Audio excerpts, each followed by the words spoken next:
Hello and welcome back to part 2 of Penny Dreadful Top Tycoon.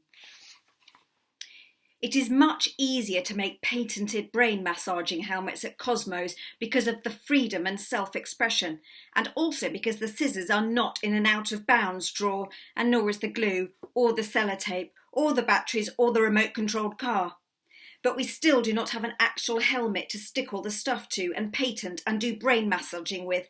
And so Cosmo says we need to make do with whatever is around us, because Sunflower is also very keen on making do.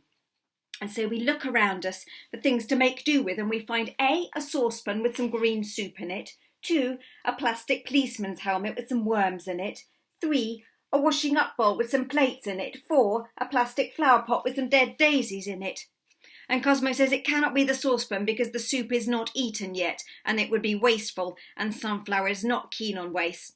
And it cannot be the plastic policeman's helmet because the worms might be hibernating and waking them up would be cruelty to animals, and Sunflower is not keen on cruelty to animals. And it cannot be the washing up bowl because that would mean doing the washing up, which would be child labour, and Sunflower is not keen on child labour. So it is the plastic flower pot, only we take the dead daisies out and put them on the compost, which is not wasteful or cruel to animals and only a tiny bit of child labour, so it is fine. Then we glue on the remote-controlled car so that its wheels whiz on the plastic, which will do the massaging. And then we stick on some extra wire so that it looks important and confusing, because tycoons like things that look important and confusing.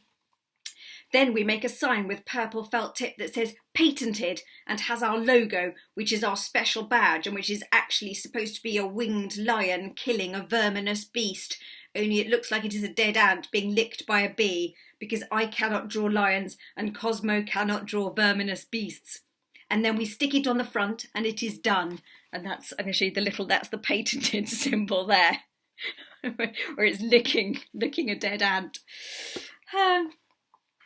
Only Cosmo says, in fact, it is not done because we have not tested it for efficiency, and the tycoons are very keen on testing for efficiency. Only we do not have a television to watch, so Cosmo says he will pretend to be Harper Fly while I wear the helmet, and then I can pretend to be Harper Fly while he wears the helmet. And so I put the helmet on and press the button on the remote control, and it is amazing because it is completely buzzy inside, and I cannot hear what Cosmo is saying. But suddenly I remember that lions do not have stripes, and so I think my brain is definitely expanded. And then Cosmo puts the helmet on, and he says his brain has definitely expanded too, because now he knows what 7 times 5 is, and it is 35, not, I do not care because maths will not matter when I am Lord of the Dolphins, which is what he told Mr. Schumann last week, and which meant he had to sit at the back of the class and read a book about Romans.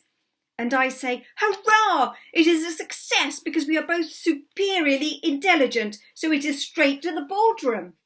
But Cosmo says it is not, because it has not been tested on Joe Public, which means everyone except us. And the tycoons are very keen on things being tested on Joe Public. And if not, then Mrs. Butterworth from the post office will do, because her brain absolutely needs expanding, so that it is not always cross with me, because her beady eye has seen me touch a mug with a picture of a cat on it, for instance.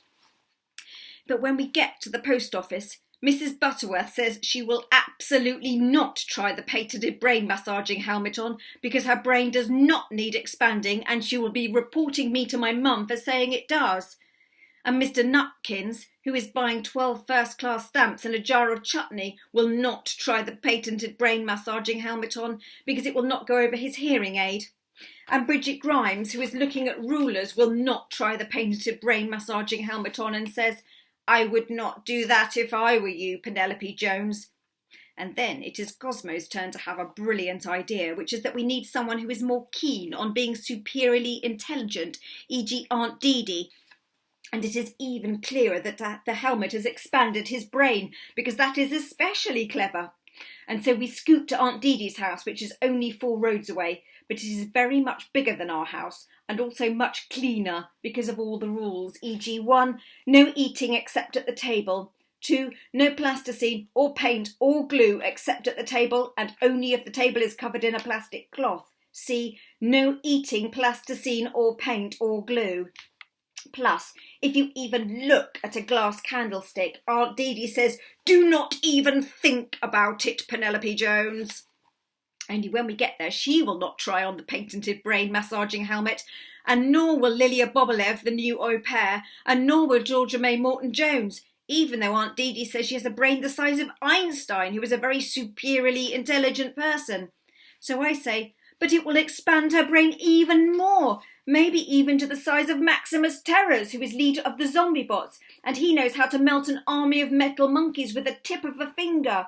And then she will get 100 in her maths exam, and maybe even in Mandarin, which is not a fruit, it is a language like Chinese. Only Aunt Dee says Georgia May has already got 100 in maths and Mandarin, and she does not want her to know how to melt an army of metal monkeys with the tip of her finger.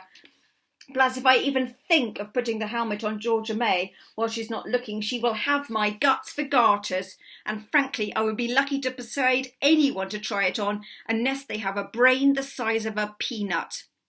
Which is when I have another brilliant idea with my expanded brain, which is to go home and get Mum to try it on, because she did not say we could not use the helmet in the house. She just said we could not do anything loud or messy or mad, and the helmet is definitely not messy or mad, and it is only a little bit loud. But the TV will be louder, and so it is decided, and we go home. But when we get home, Mum says no, she will not try the patented brain massaging helmet on because she is up to here with hoo-ha because Daisy and Lucy B. Finnegan are not hating each other anymore. They are in the kitchen making cupcakes and also a mess. And Dad's crucial meeting is this afternoon, only he has lost a diagram and is turning the house upside down looking for it. And Gran says she will not try the patented brain massaging helmet on because she has just had her hair done for bingo.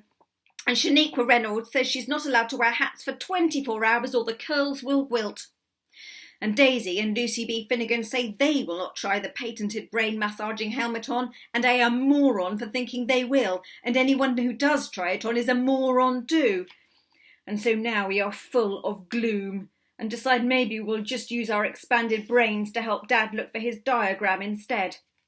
And that is when something completely brilliant happens, which is that when we get into the office, Dad says, "Why the long face, Jones?" And so we tell him about our patented brain massaging helmet that no one will try on, even though it definitely works.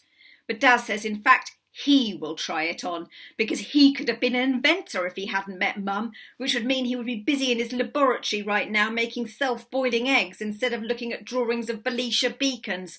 And so we are pleased as punch. So Cosmo squeezes the patented brain massaging helmet on, which is quite tricky because Dad's head is quite big and the flower pot is quite small. But in the end, Cosmo gives it a bang with a book about bees, and on it goes. And so does the telly, and so does the remote-controlled car. And so Dad is watching Animal SOS. And today it is all about a herd of sheep who have wandered down a cliff and do not know how to wander back again. But a dog called Morris does, and so they miraculously do not die and everyone is happy. Except for Dad, because he says it is actually getting a bit hot in the helmet and also a bit buzzy, and can we take the whole caboodle because he'd better find the Felicia beacons as the meeting's in half an hour.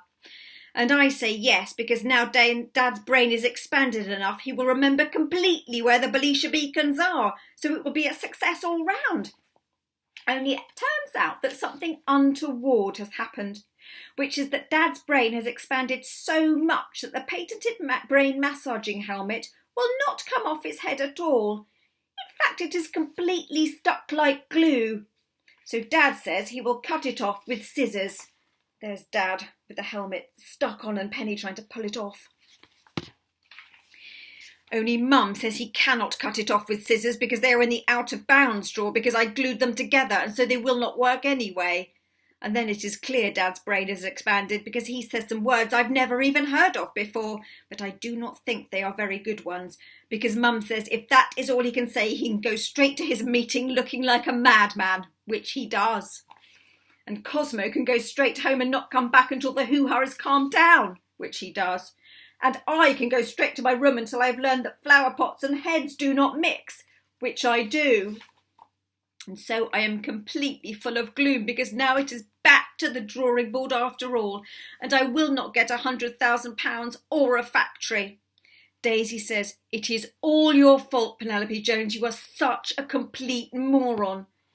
But I am not a moron, and nor is Dad, because it turns out that Mr. O'Flannery liked his idea for coming to the meeting in a helmet representing a traffic jam and gave him an extra day off at Christmas, and so his brain has expanded after all. The end. And that's the last Penny Dreadful story that I'm going to read, but you can catch up on all the others and listen to them again down below on all the YouTube clicky links. I'm so not good at this tech stuff, am I? Anyway, I hope you've enjoyed listening to them, and hopefully I will see you soon. Bye.